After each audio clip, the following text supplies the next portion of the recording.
Zelda created its own gigantic Zelda-sized imprint on the industry and has been a mainstay 35 years later. The first game had the action of action games and the open exploration of role-playing games, but at the same time.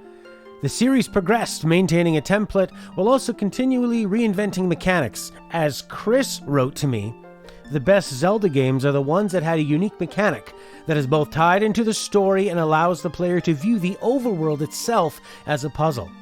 He believes it was first seen in the series in Link to the Past Dark World, a corrupted reflection of Hyrule.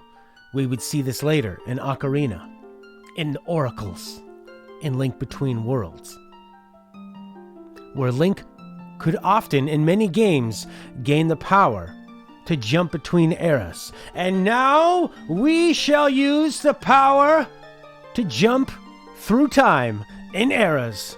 And we will start with number 16 of our top Zelda games rated by you and me.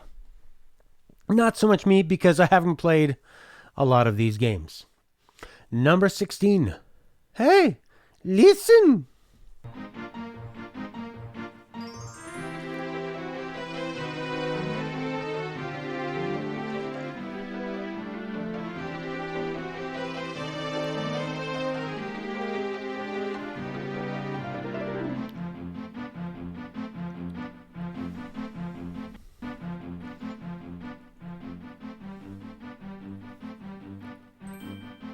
Zelda and the Four Swords, voted by one person. I don't know if a lot of people thought they could vote for this one, but Claudio did.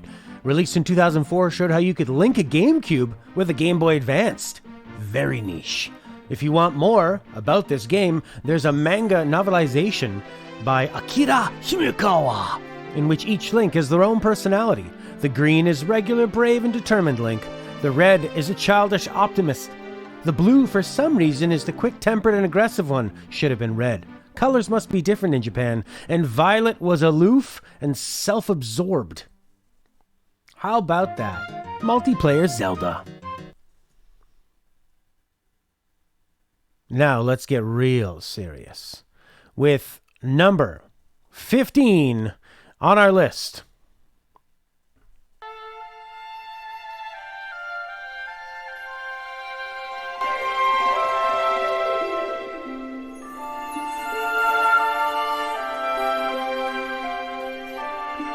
Skyward friggin' Sword. For the Nintendo Wii. I'm using WordPad, and it has terrible floating scrolling. This has lyrics. Skyward Sword claimed it would finally deliver on the Wiimote sword-fighting Zelda fans imagined ever since the blocky, rectangular, motion-sensing controller came into our lives.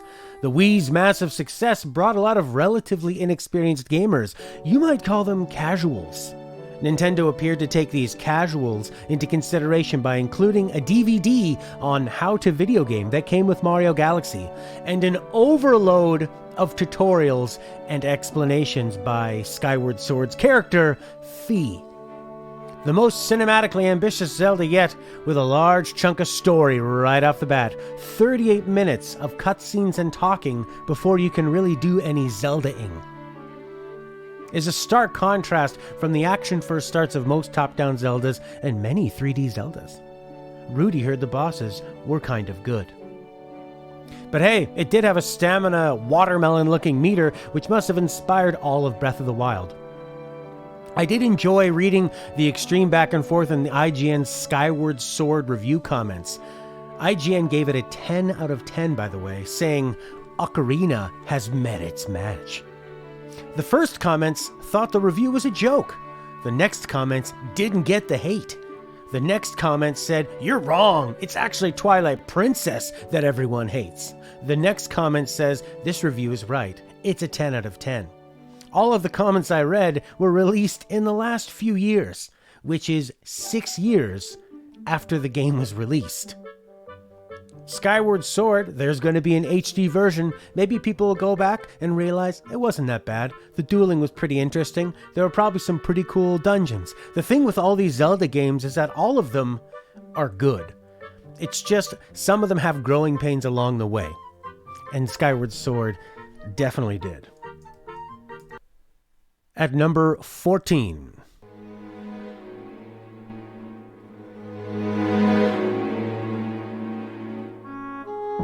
Twilight Princess.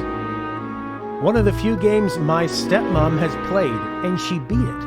After the controversial Toon Link and Wind Waker that ironically would stand the test of time better than any other, fans were ready to get exactly what they wanted.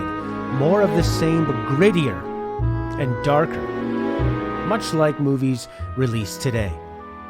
Twilight Princess was the more grown-up, more cinematic, beautiful, dark, epic Zelda adventure fans of Ocarina thought they wanted. It's a great game with surprisingly great cinematic set pieces. I love the horse duels, but I eventually bounced off it as Twilight Princess brought a fresh coat of dark, gritty paint, but didn't feel like it was painting anything different from the previous versions to keep me engaged.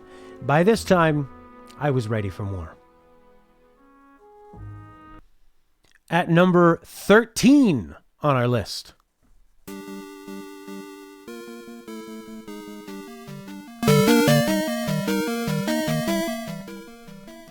Zelda 2. More RPG than any Zelda, more action than any Zelda. The least Zelda is the Dark Souls of Zelda. Combining top-down RPG map traversal with side-scrolling intense dueling action, you can't go around your enemies here. When a maniacal jackal knight comes bounding toward you carrying a sword, you have just a few seconds to figure out, how do I deal with this guy? Block high, block low, attack high, attack low. There's usually more than one way to deal with enemies, but it's the fast-paced and unforgiving nature that keeps the challenge exciting. Leveling is unique and would inspire Dark Souls later with tough choices. Level up your health, level up your strength, level up your magic, but each progressive level will be more expensive. The second Zelda game completely departed from the first Zelda game's formula, and they never returned to it after. A great game on its own, but hardly a Zelda. Coming in at number 12, with 2 fairly low votes.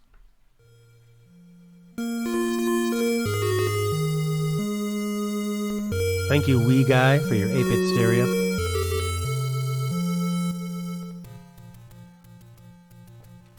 "1986, the first Zelda, the first Link, Ganon, Zora's, getting a sword, finding your way into dungeons, compasses, maps, keys, bombs.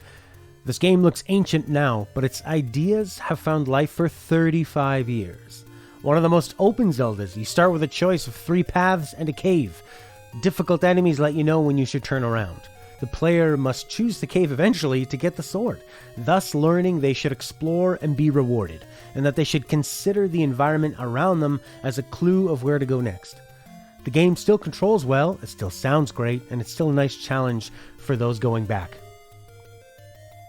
But it's old. But even though it's old, it's great.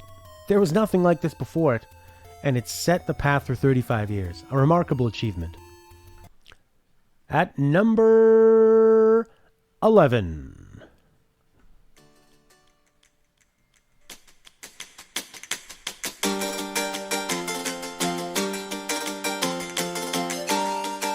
The Wind Waker.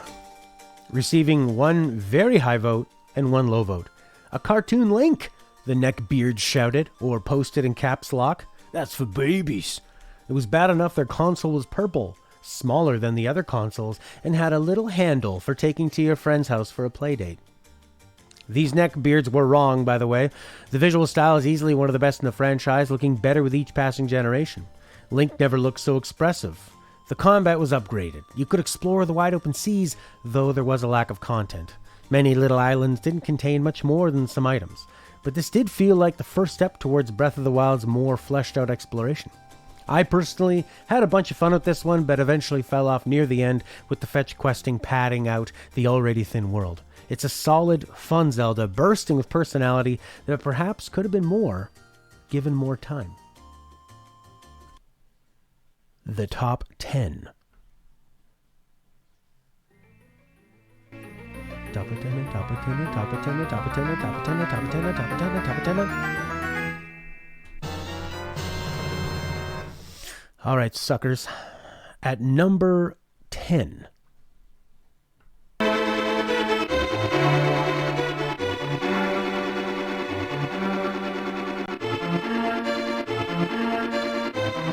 to the Past, receiving one very high vote and a low vote. We didn't get that many votes for this series, and although I've dabbled in a lot of Zeldas, I haven't played enough Zeldas all the way through to really rank them personally on their different dungeons and pacing and mechanics. After the experiment of Zelda 2, Zelda went back to its roots and buffed them up with the power of 16 bits. Though they still faced limitations, they doubled the cartridge size from 512 kilobytes to a whopping 1 megabyte. And the innovative Dark World was actually just a one-to-one overlay of the regular world.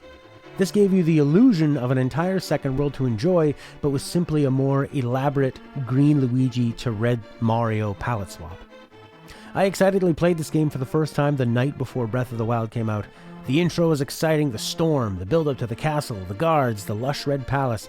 But after getting into the chunk of the game, I'd have to agree with Chris, who said it somehow feels like a chore to do most of the tasks. I also love the word sickly to describe the soundtrack. The light and dark switching was a genius concept for storage and potential puzzle mechanics, but I feel the switching mechanic would be done far better in many other Zeldas to come. Like the next 9 Zelda games we talk about. At number 9.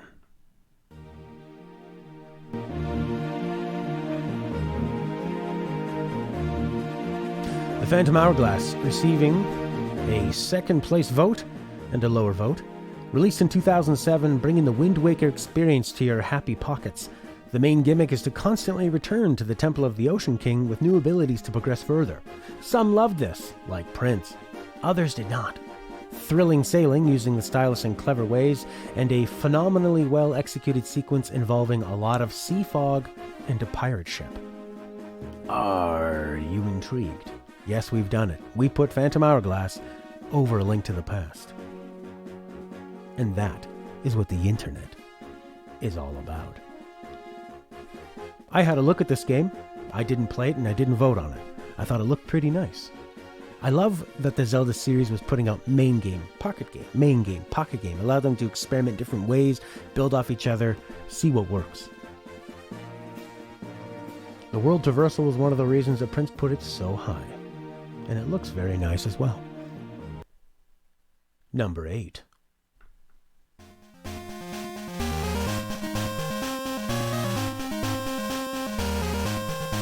Oracle of Ages and Oracle of Seasons. I love this story. Capcom's subsidiary Flagship wanted to remake the original Zelda for the Game Boy Color, and they also wanted to make original games. Miyamoto and Nintendo said, hey, why don't you make 6 games? Can you imagine that? Nintendo telling another company to make 6 Zelda games. Why don't you make 2 based on the originals and 4 brand new ones? It seems crazy to me. However, problems arose. The original was deemed too difficult for modern gamers at the time to play, and the Game Boy screen was smaller, so they weren't able to make perfect one-for-one exact screen duplications of the original game. They asked Miyamoto, what do we do? He said, why don't you make a trilogy? They started doing that, but that was also too hard. So they made 2 games. By this time, the Game Boy Advance would be out, so they thought maybe they could add functionality with the Game Boy Advance. That was also too hard. So now we have Oracle of Seasons and Oracle of Ages. I guess it's pretty hard to make a Nintendo caliber game. I played a little bit of it. I love the opening homage to the original Zelda's Choice, but this time the music gets louder when you go to the right. There was a cutscene when you dance with Impa. I liked playing without the sword and the lead up to get the sword. Chris rated this one high, saying, like A Link Between Worlds, the stories are woven nicely into the game's unique mechanics, being time travel in ages and season switching in seasons. And unlocking and upgrading these powers felt like an achievement all on its own and makes for a compelling progression mechanic as more of the world is opened up to you. The 2 oracles are linked by a password, a secret system that enables the games to be played in either order, and upon the completion of one, the player's progress to be ported over to the other. Both could be completed independently of each other, but a true ending could only be accessed upon the completion of both. Number 7. That's juicy music.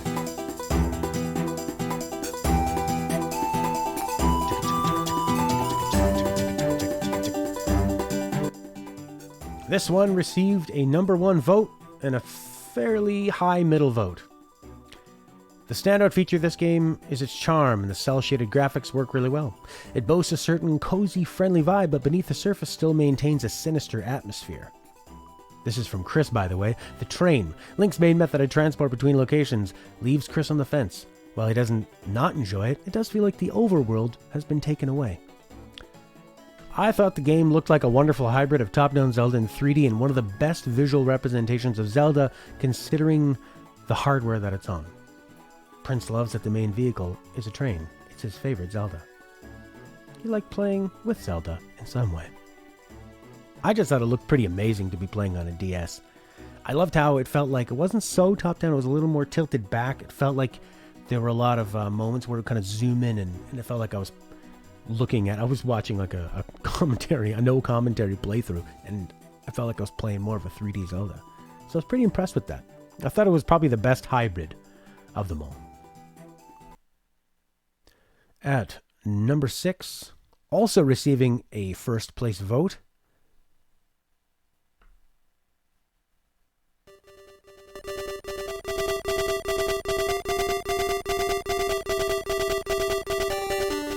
Link's Awakening on the tiny little Game Boy. From Chris, I feel this is the game in which the quality begins to reflect its age, but most of which a few simple quality of life fixes would have rectified. One is an obtuse overuse of text boxes that provide hints. The issue is that it presents the same hint countless times, and each time a player must click past several seconds of text before gameplay can resume. A common example is when accidentally brushing up against an obstacle, the player is bombarded with text, suggesting that they require a certain item to remove the obstacle, even after the player has already obtained said item and used it numerous times. The overworld itself isn't the most well-designed of the series, in Chris's opinion, also feels dated.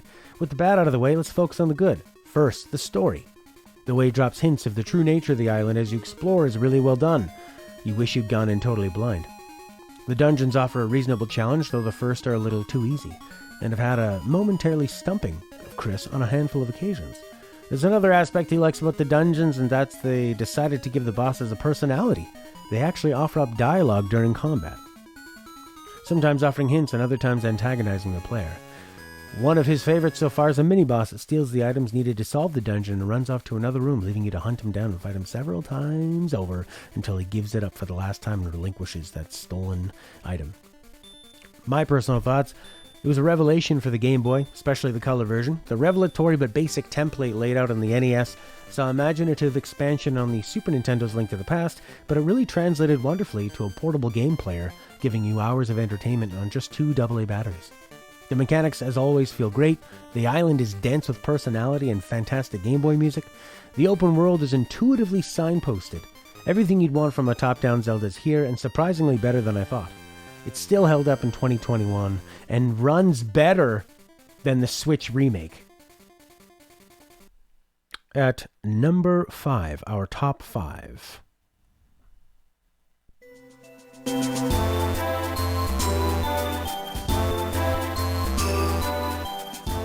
The Minish Cap.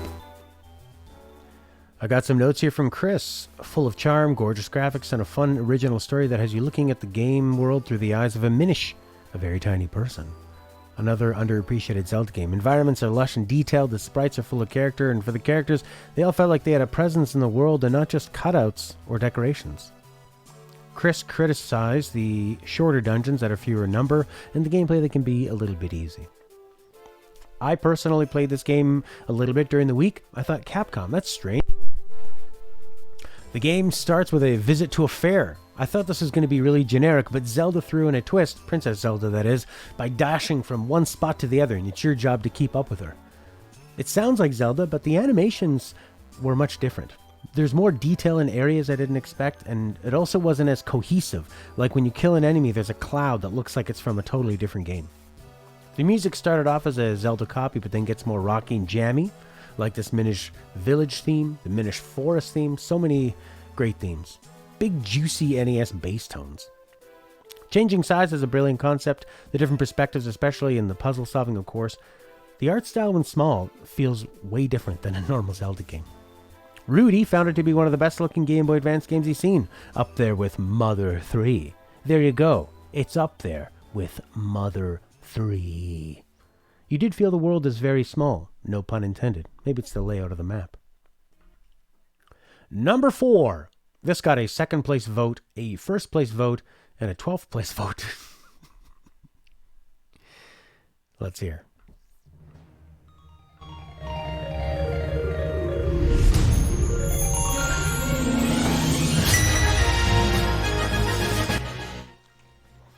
A Link Between Worlds. The use of its unique mechanic to be one of the best in the series, as it has the player constantly evaluating their surroundings to see where it can be utilized to reach a hidden or out-of-reach area, making the game's world and environment much more engaging. Story is compelling enough for a Zelda title. Chris gave it a first-place vote for compelling enough. Okay. And the main antagonist is someone you love to hate, who introduces the unique mechanic as a story element, which sells it much better, rather than just saying, here's a power-up, use it. It builds immersion. The gameplay is solid, the items are fun, as are the characters and world. Chris has not a bad word to say about A Link Between Worlds. I actually played this one during the week too. This game really seemed to surprise everybody, even Nintendo themselves, who started it as a remake of Link to the Past and realized they could actually make something much better. I bought a 3DS this week to try this game, and I don't regret it. The puzzle solving is done at an action game pace, making me feel constantly clever and impressed by the design. Zelda often sits on its established template, but succeeds on the new mechanics introduced. Link Between Worlds succeeds very, very well. Certainly not you, Claudio, but you think that's someone who does not like A Link to the Past, but also hate A Link Between Worlds. I found A Link Between Worlds, I was more excited to play it, and it had such a nice pace. When I think about it, I feel like I can run through it really fast, and as you're solving these puzzles, the game is so intuitively designed that it makes you feel really clever, and it makes it feel like the dungeon layouts are smart, and the puzzles, they work so well together. And you can do the dungeons in any order. You get to a point where there's a character that just gives you the choice of what item do you want to take, and then you go and do that dungeon, rather than having to do it at once. So it's sort of like Mega Man, where if you feel like you're tired of one dungeon, you can just go back and do another one, which is nice. Top 3. At number 3.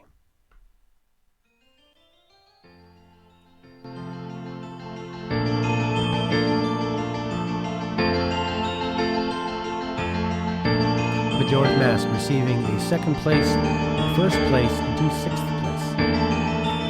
When Ocarina of Time came out, I was young enough and it was new enough that I absolutely adored the open world, side quests and NPCs and any other nugget of content I could squeeze out.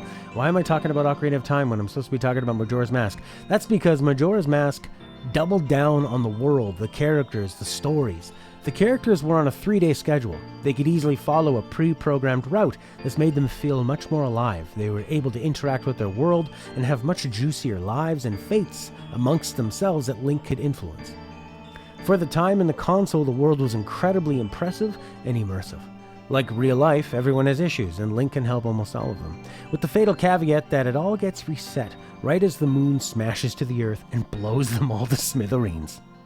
Even the completed dungeons get reset with time. The swamp that you cured of poison becomes poisoned again. It adds a philosophical gray area to the usual simplistic good fixing evil in most Zelda games. A marvel of development and creativity when given extremely strict limitations of resources and time. From Chris, Majora's Mask boasts less dungeons, but it's not really the dungeons that are the focal point of the game. It is, of course, the impending doom suspended overhead as you frantically put the pieces together of a solution to prevent the demise of this nightmarish realm that Link finds himself thrust into. The denizens of the world make up a large part of the puzzle this time as you learn their routines in order. Oath to order. To manipulate them is something we haven't seen really in any other Zelda game. It's fair to say there isn't really any other game quite like it. Probably one of my favorite Zelda soundtracks in terms of standout pieces.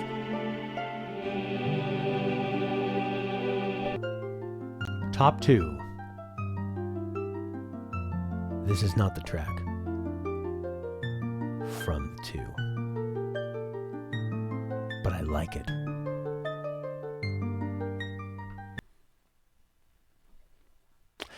At number 2, for anyone who doesn't know, these votes and rankings were cast in by our chat and our Discord and compiled together to create a compromised list that reflects the tastes and experiences of people of different ages, different countries, different Zelda preferences.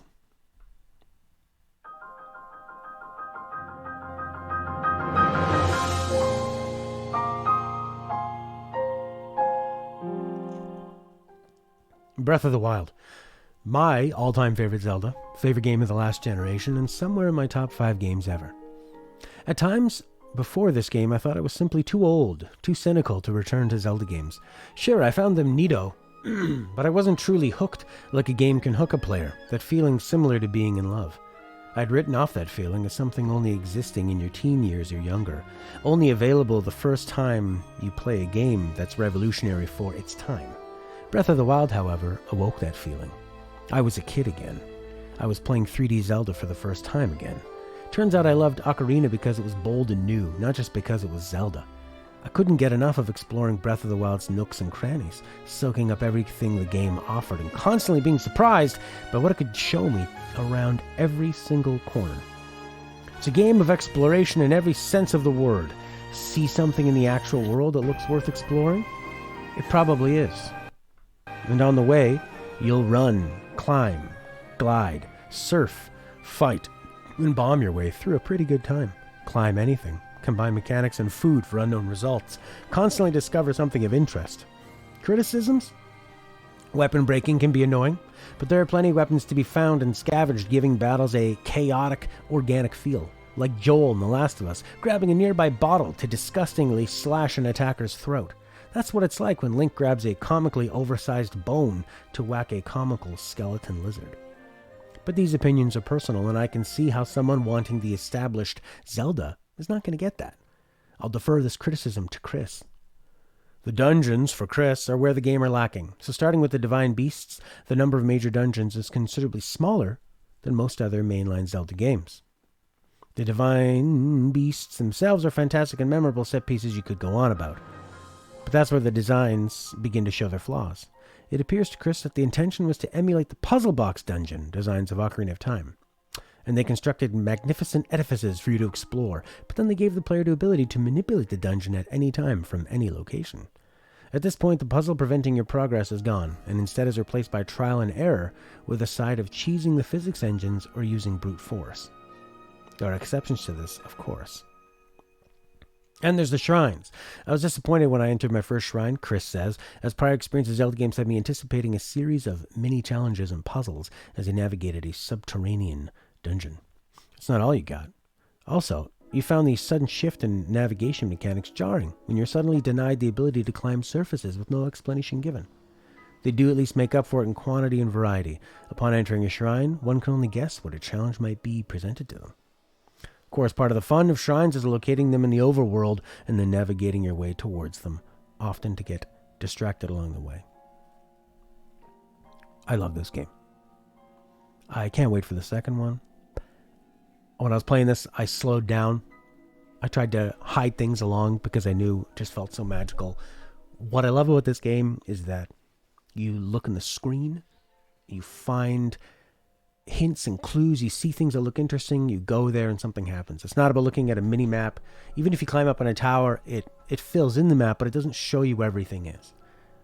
It does exactly what I want in games, but I get that people who want to play traditional Zelda, you're not going to get a lot of that in Breath of the Wild. But you know where you are going to get it? Our number 1 Zelda as ranked by our chat.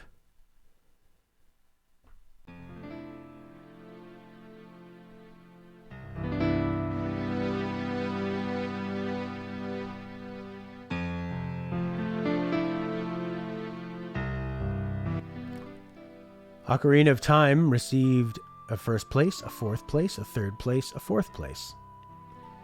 So I think it ranked pretty high because most people had played it. In 1998, I was an edgy PlayStation kid. My brother, my colorful N64 sibling. My stepmom knew he wanted Ocarina of Time for Christmas. She went to the store. They were sold out due to pre-orders. She said, well, I'm here and they're not, so give me that one. The cashier gave in and broke the pre-order code, not only handing her the hottest game in the market, but the gold cartridge version. I was simultaneously happy on Christmas and also sad for the kid whose parents simply respected the rules. Although now that I think about it writing this, if they didn't pick it up the moment it was available, did they really want it that bad? Or maybe their parents were just in jail. Life's tough either way. I was 14 when Ocarina came out. 3D was new. Not having played many RPGs, side quests were new.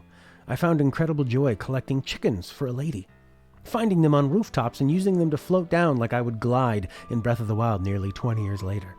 In the ensuing 20 years of gaming, collecting things can cause an eye roll, feeling forced and patty. But back then it worked, and there's a magic that still works today. The dungeons mystified us. I went to my friend's house who was further along and stuck in Jabu Jabu's belly. I stood in a spot and jokingly said, "The boomerang is the key," as I threw it. It turns out it was the key as I hit the hanging target and we could progress. We were Zelda noobs and didn't realize the dungeon items should be used on everything.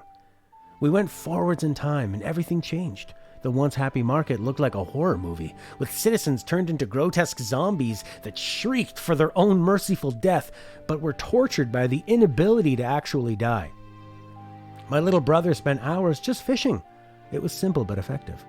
I spent hours trading items using a strategy guide to get a giant sword from a giant Goron. The beautiful Lon Lon Ranch song as you gain your companion, jumping obstacles in Hyrule Field on that horse and then slamming into them, shooting ghosts in the night, capturing ghosts for a side quest. The game felt enormous. The stealth sort of sucked. Even then, the stealth was annoying.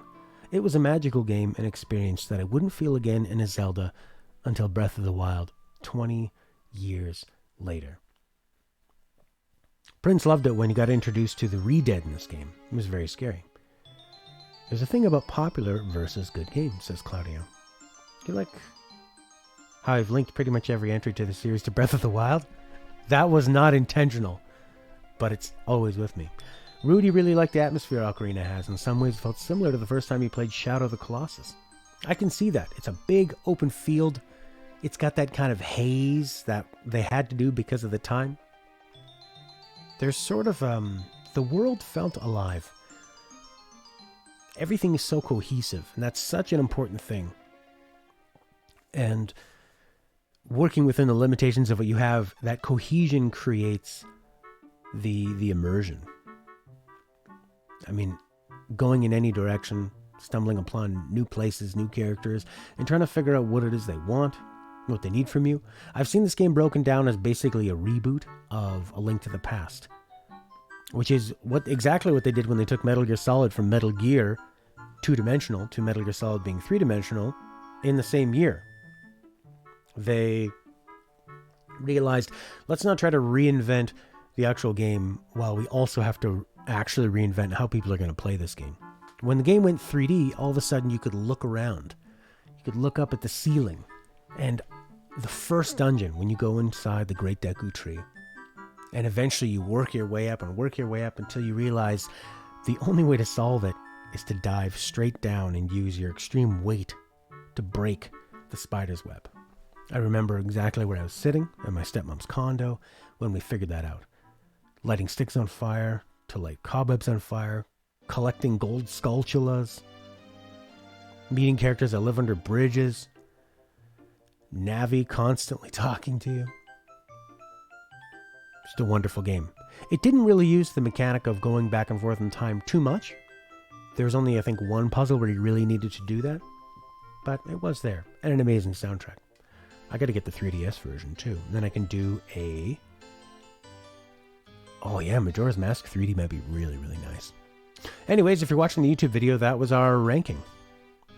Number 1 was Ocarina. Maybe I'll go through them one more time, just to let the YouTube people realize what we have, because I don't have them on the screen. 16, Four Swords. 15, Skyward Sword. 14, Twilight Princess. 13, Zelda 2. 12, Zelda 1. 11, Wind Waker. 10, A Link to the Past. 9, Phantom Hourglass. 8. Oracle of Seasons and Ages. 7. Spirit Tracks. 6. Link's Awakening, which I'm really shocked runs so terrible. The remake runs so poorly on the Switch. Number 5, Minish Cap. Number 4, Link Between Worlds. Number 3, Majora's Mask. Number 2, Breath of the Wild. Number 1, Ocarina of Time. So if you're watching the YouTube video, goodbye. There'll be an audio version of this on our podcast. And if you're in the stream, we'll talk a little bit more. Bye.